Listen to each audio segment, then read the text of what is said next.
नमस्कार दोस्तों, स्क्रीनरेड की एक नई behind the scene unknown facts video में आपका स्वागत है। इस वीडियो में हम आपको डायरेक्टर जेम्स कैमरून की film Avatar the way of water, जिसमें फिल्मों के लिए बनाई गई अभी तक की सबसे एडवांस टेक्नोलॉजी का इस्तेमाल किया गया है, उस फिल्म की बिहाइंड द सीन मेकिंग और कुछ बहुत ही इंटरेस्टिंग हिडन फैक्ट्स के बारे में बताएंगे, जिनको जानने के बाद आपके होश गुम होने वाले हैं। तो इस वीडियो को अंत तक जरूर देखना। वीडियो शुरू करने से पहले आपसे अनुरोध है कि इस वीडियो को लाइक कर दीजिए, शेयर कर दीजिए और हमारे चैनल स्क्रीनरेड को सब्सक्राइब कर लीजिए। साथ ही बेल आइकन को भी दबा लीजिए। चलिए अब film Avatar the way of water की बिहाइंड द सीन मेकिंग और कुछ मजेदार अननोन फैक्ट्स का सिलसिला शुरू करते हैं। फैक्ट नंबर 1, आपको बता दूं कि अवतार के पहले पार्ट और दूसरे पार्ट के बीच 13 साल का अंतर है, जो कि इस फिल्म को डेवलपमेंट स्टेज पर सबसे ज्यादा वक्त लेने वाली फिल्मों में से एक बनाता है। जबकि इस फिल्म के दूसरे पार्ट की ऑफिशियल अनाउंसमेंट पहले पार्ट की सफलता के तुरंत बाद कर दी गई थी। हालांकि डायरेक्टर जेम्स कैमरून को इस फिल्म के पहले पार्ट यानी अवतार के पहले पार्ट को बनाने में भी 12 साल का लंबा वक्त लगा था। Fact number 2, film Avatar the way of water के प्रोडक्शन डिजाइनर डीलन कोल, बेन प्रॉक्टर और आर्ट डिपार्टमेंट की टीम ने समुद्र तल को अंदर तक भरने के लिए कई तरह की कोरल स्पीसीज और बहुत सारे वाटर प्लांट्स, जिसमें बहुत सारे बायोल्यूमिनेसेंट शामिल थे, उनकी कई प्रजातियों से लेकर दर्जनों शाकाहारी और मांसाहारी मछलियों को डिजाइन किया था। फैक्ट नंबर 3, आपको बता दूं कि अवतार के पहले पार्ट में हमने ह्यूमन बॉडी अवतार और नावी लोगों के बीच में कुछ छोटे छोटे डिफरेंसेस नोटिस किए थे। जैसे कि ह्यूमन बॉडी अवतार की 5 उंगलियां दिखाई गई थी और नावी लोगों की 4 उंगलियां दिखाई गई थी। इसके अलावा ह्यूमन बॉडी अवतार की असली इंसानों की तरह ही आईब्रोज दिखाई गई थी, जबकि नावी लोगों की नहीं। वहीं इस फिल्म के दूसरे पार्ट यानी अवतार द वे ऑफ वाटर में हमको जैक और नीतिरी की नेक्स्ट जनरेशन यानी उनके बच्चों में हमको बायोलॉजिकल डाइवर्जेंस दिखाए गए हैं, और बायोलॉजिकल डाइवर्जेंस के कारण ही उनके बच्चों में इन सभी डिफरेंसेस को मिक्स कर दिया गया है। जैसे कि जैक और नीतिरी के 2 बच्चे नेटियम और टुक के हाथों में नावी प्रजाति की तरह ही 4 उंगलियां दिखाई गई हैं और आईब्रोज नहीं दिखाई गई हैं, जबकि उनके बीच वाले बच्चे लोआक और अडॉप्ट की हुई बेटी किरी के हाथों में 5 उंगलियां और ह्यूमन बॉडी अवतार की तरह ही आईब्रोज भी दिखाई गई हैं।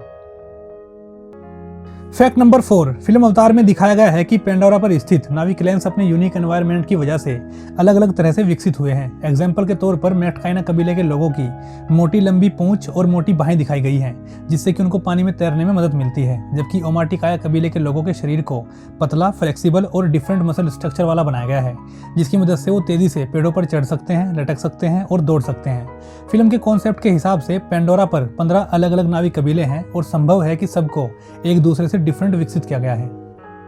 Fact number 5, film Avatar the way of water में पेंडोरा पर दिखाए गए मेटकाइना कबीले के लोग न्यूजीलैंड में स्थित माओरी कल्चर के लोगों से इंस्पायर हैं। फिल्म में दिखाए गए मेटकाइना कबीले के लोगों में ज्यादातर एक्टर्स भी माओरी कल्चर के लोग ही शामिल थे, जिससे कि माओरी कल्चर, रीति रिवाज और उनके बाकी एलिमेंट्स को बारीकी से समझने में मदद मिल सके और फिल्म में इस्तेमाल किया जा सके। खासकर एक्टर क्लिफ कर्टिस और डायरेक्टर जेम्स कैमरून ने मिलकर माओरी लोगों के पारंपरिक हाका डांस को नावी लोगों में अडेप्ट करने के लिए काम किया, जिसमें कान और पूंछ की मूवमेंट भी शामिल थी। इवन मेटकाइना कबीले के लोगों का स्टाइल, लोकेशन और उनके शरीर पर टैटूज भी माओरी कल्चर के लोगों से ही इंस्पायर थे। Fact number 6, film Avatar the way of water में हमको दिखाया गया है कि स्काई सेना एक तुलकुन को कैद करती है और मार देती है, फिर उसके दिमाग से एक सुनहरा पीला तरल पदार्थ निकाल लेती है, जिसको फिल्म में अमृत नाम दिया गया है, जो कि उम्र बढ़ने से रोकने में काम आता है। आपको बता दूं कि अमृत शब्द इंडियन लैंग्वेज संस्कृत से लिया गया है, और ये दूसरी बार है जब इस फिल्म के डायरेक्टर जेम्स कैमरून ने किसी संस्कृत शब्द का इस्तेमाल किया है। इससे पहले जेम्स कैमरून ने संस्कृत शब्द का इस्तेमाल इस फिल्म का टाइटल अवतार रखने के लिए किया था। Fact number 7, film Avatar the way of water में मेटकाइना कबीले के लोग पानी में सवारी करने के लिए एक इलू नाम के जानवर का इस्तेमाल करते हैं। आपको बता दूं कि इस इलू नाम के जानवर का शरीर मेंटा रे नाम की मछली से इंस्पायर है, जबकि इसकी गर्दन प्लेसियोसोरस रेप्टाइल से इंस्पायर है। आपको बता दूं कि प्लेसियोसोरस अर्ली जोरासिक के समय में समुद्र में बहुत बड़े रेप्टाइल्स हुआ करते थे, जो कि अब दुनिया से लुप्त हो चुके हैं। Fact number 8, film Avatar the way of water में हमको अकुला नाम की एक बहुत बड़ी मछली दिखाई गई है, जो कि लोआक पर समुद्र में अटैक करती है। आपको बता दूं कि शार्क को रशिया में अकुला कहते हैं, यानी अकुला शार्क का रशियन नाम है।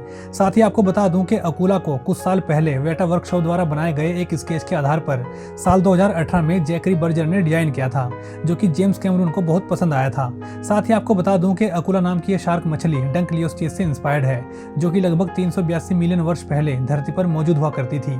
बताया जाता है कि ये मछली 8.79 मीटर चौड़ी और 28.8 फीट तक लंबी होती थी। Fact number 9, film Avatar the way of water में दिखाए गए तुलकून जीव को डिजाइन करने और इसकी मूवमेंट्स के लिए प्रोडक्शन डिजाइनर डिलन कोल ने व्हेल, शार्क और सीलों से रेफरेंस लिया था। इंडी वायर को दिए एक इंटरव्यू में डिलन कोल ने बताया कि तुलकून जीव ज्यादातर समुद्री कछुओं, व्हेल और सील जैसा था, क्योंकि इसकी पूंछ 2 टुकड़ों में बट जाती थी और फिर एक सील की तरह ही फैल जाती थी।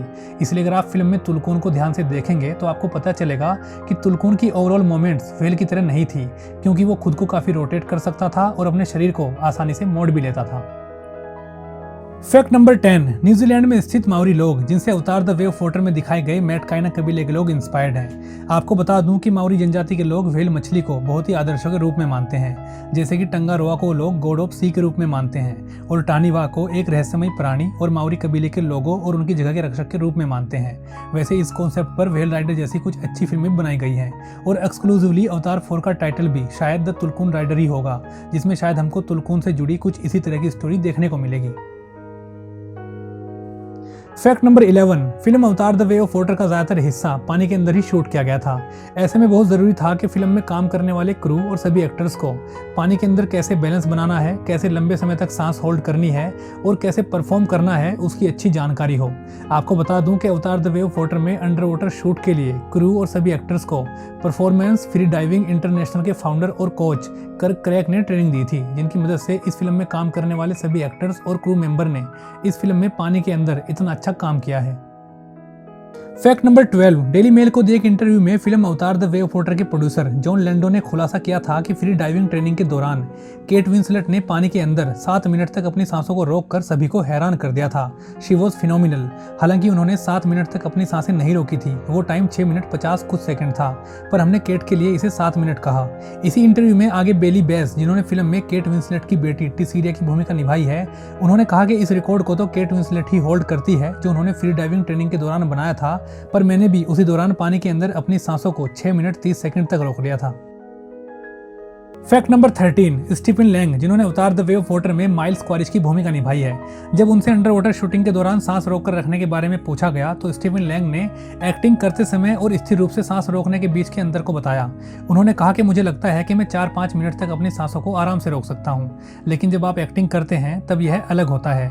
लैंग ने बताया कि यह स्थिर रूप से सांस रोकने का वह हिस्सा है जिसे हम स्टैटिक होल्ड कहते हैं। अगर मैं कुछ नहीं करता हूँ और यदि सिर्फ मैं पानी में हूँ तो मैं थोड़ी देर तक आराम से अपनी सांसों को रोक सकता हूँ, लेकिन जब सैम वर्थिंगटन मुझ पर 30 फीट के नीचे चाकू निकालकर हमला कर रहा हो तब मैं इतनी देर तक अपनी सांसों को रोककर पानी के अंदर नहीं रह सकता।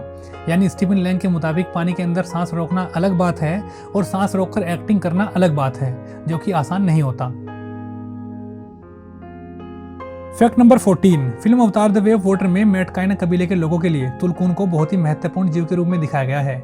आपको बता दूं कि तुलकून के कुछ अंडर वाटर परफॉर्मेंस कैप्चर करने के लिए कुछ एक्टर्स को टैंक में अपने पैरों को एक साथ बांधकर तुलकून की भूमिका निभानी पड़ी थी, ताकि क्रीचर्स मानव जैसे डांस इत्यादि परफॉर्म कर सके। इस फिल्म में एक ऐसा सीन था जिसमें टिसीरिया अपने तुलकून के साथ डांस कर रही थी, लेकिन उस सीन को इस फिल्म के फाइनल कट से हटा दिया गया था, जिसकी वजह से वो सीन इस फिल्म में हमको देखने को नहीं मिलता। Fact number 15, film Avatar the way of water के लिए विजुअल इफेक्ट के तौर पर वेटा डिटेल वीएफएक्स कंपनी ने काम किया था। आपको बता दूं कि वेटा डिटेल ने अवतार द वे ऑफ वाटर के लिए टोटल 3240 सीजीआई शॉट्स लिए थे, जिनमें से 2225 शॉट सिर्फ वाटर के थे। वेटा डिटेल के अनुसार अवतार 2 के लिए 57 नए समुद्री जीव बनाए गए थे और उनको एक्चुअली वेरीफाई करने के लिए कलाकारों ने विक्टोरिया यूनिवर्सिटी ऑफ वेलिंगटन के शोधकर्ताओं से कोरल रीफ जीव विज्ञान के बारे में भी परामर्श लिया था। Fact number 16, film Avatar the way of water में दिखाई गई अकुला मछली को बनाने के लिए इस फिल्म के प्रोडक्शन डिजाइनर डिलन कोल, बेन प्रॉक्टर और आर्ट डिपार्टमेंट की टीम ने रेफरेंस के तौर पर ग्रेट व्हाइट शार्क मछली का इस्तेमाल किया था। हालांकि अकुला के मुंह को डरावना बनाने के लिए इसका रेफरेंस भी डरावना था, खासकर डिलन कोल के लिए। डिलन कोल ने अपने पर्सनल फियर के बारे में बताते हुए कहा कि उनको सांप पसंद नहीं है क्योंकि वो उनको डरावने लगते हैं। तो हमने अकुला के मुंह को डरावना दिखाने के लिए रेटल स्नेक के मुंह के बारे में सोचा, जिसका मुंह खुलते समय बहुत वाइड खुलता है और ऊपर का हिस्सा 2 हिस्सों में बंट जाता है। और हमने इसी चीज को ध्यान में रखते हुए अकुला के मुंह के लिए एक डिजाइन क्रिएट किया और फिर उसे शार्क के शरीर पर लगाने के लिए थोड़ा सा ट्विक कर दिया। यानी अकुला के शरीर को रेटल स्नेक और ग्रेट व्हाइट शार्क के शरीर से मिलाकर बनाया गया था। और अगर आप अकुला का मुंह देखोगे तो खुलते समय रेटल स्नेक की तरह एक तो बहुत वाइड खुलता है और खुलते समय ऊपर का हिस्सा 2 हिस्सों में बंट जाता है।